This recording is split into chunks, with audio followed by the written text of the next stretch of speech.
सनितपुर जिल्लानि सिङाव थानाय बालिपारा दखरा दुलाराय बर' फरायसा आफादा दिनै 13 बोसोर सिंनि जोलुर बादायलायनायखौ जागायबाय। दिनै सेथि हाबाफारि हिसाबै सनितपुर जिल्लानि सिङाव थानाय बालिपारा दखरा दुलाराय बर' फरायसा आफादनि नगरिया गेलेग्रा फोथाराव बालुफुं दखरा आरो बालिपारा दखरानि गेजेराव जानानै थाङो। बे जोलुर बादायलायनायाव बालिपाराया 3 आरो बालुफुंआ 0आव बालिपाराया देरहासार जायो। बे जोलुर बादायलायनायाव बाहागो लाफैनो हायो दुलाराय बर' फरायसा आफादनि बोसोनगिरि मुस्रि खुंख्रा सरगियारिजों लोगोसे बिर दाव बर' आरो राजेश बसुमतारी बिथांमोनाबो बाहागो लायो।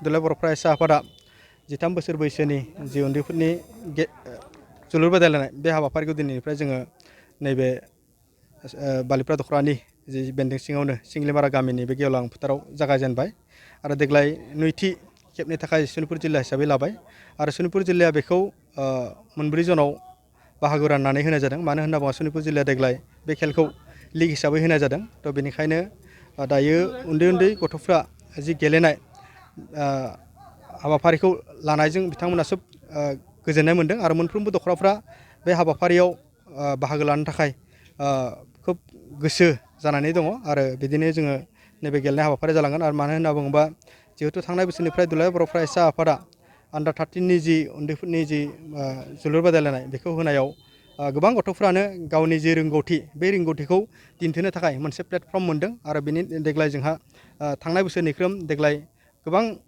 उन्दै गथ'फ्रा ओंखारनायखौ जोङो नुनो मोन्दों। थ' बेनिखायनो जोङो बेनि गेजेरजों जोंनि जि समाजाव दिनै जौ जुवा ड्राग्सजों जोंनि मोनसे लेभेलनि जि मोनसे समाजा दङ जाहाथे बैफोरनिफ्राय जोंनि उन्दै फंबाय बिथांमोना गोजानाव थानो हायो, जाहाथे जोलुर बादायलायनायनि गेजेरजों बेफोरखौ बावलांनो हायो आरो बेफोराव गेलेनायनि गेजेरजों बिथांमोना थानायनि थाखाय खोब मोनसे फिजिकेलि ग्रथ जानायजों लोगोसे बिथांमोननि फैबाय थानाय इयुन जि दाफुंनाय बेफोरखौ नोजोर होनानै जोङो बे सनितपुर जिल्ला दुलाराय बर' फरायसा आफादा होदों आरो बेखौ नैबे दाननि जुलाइ दाननि 30 जोबथायाव जोङो फाइनालखौ लाहैगोन आरो बेनि उनाव दुलाराय बर' फरायसा आफादनि जि जन राननानै होनाय देग्लाय सनितपुर जिल्लायाव मोनसे जन दङ।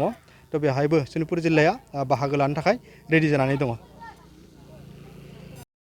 21 जुलाइ 2023 मायथाइनि बे दिनैनि तारिखआव सनितपुर जिल्ला दुलाराय बर' फरायसा आफादा बड'फा गोजोनथियारि सोलायनाय मावथांखिजों जि 13 बोसोर बैसोनि उन्दै हौवासा गथ'फोरनि जोलुर बादायलायनाय दिनै देग्लायजों नैथि खेब जाबाय आरो बेनि गुबै थांखियानो जाहैबाय मा जोङो जोंनि उन्दै गथ'फ्रा जिहेतु दिनैनि तारिखआव जोङो गासैबो हालामनाङैनो बहाबा हयथ' नैबे जायगायाव जायाखै जानो हागौ, खिन्थु गुबुन जायगायाव जोंनि बर' गथ'फ्रा खोब फेग्रा मुवाजों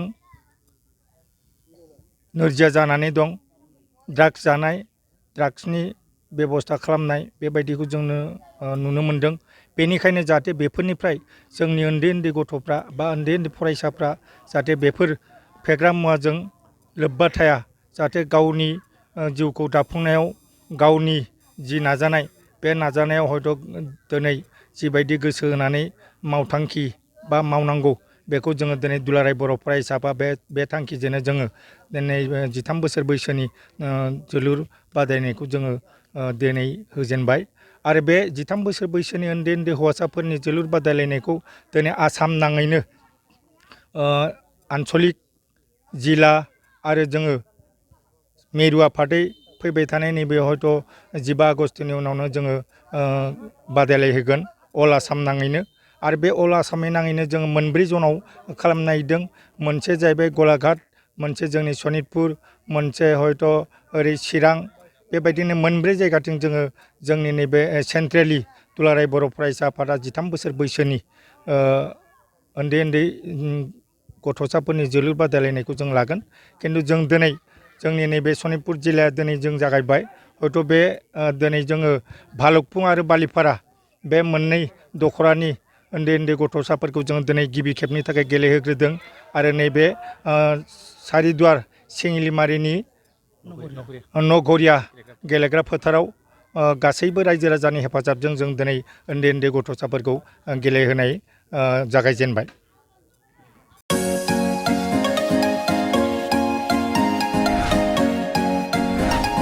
BSc हाबनो गोनां फरायसाफोरनि थाखाय गोनां फोसावथाय।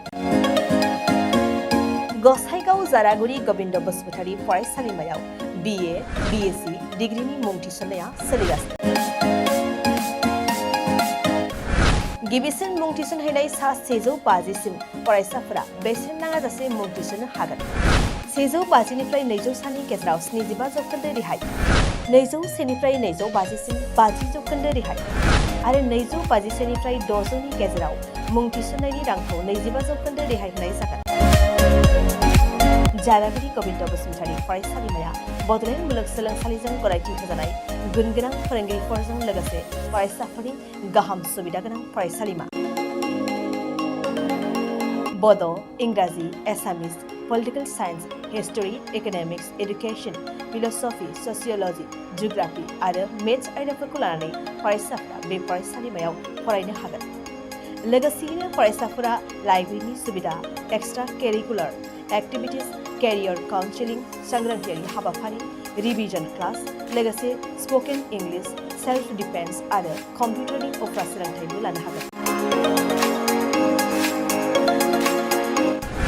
गोनो गोथो मोनदोंब्ला दानो 9706680878 70022271929 आरो 7002131754 जानबुं अनजिमायाव जगाजग खालाम।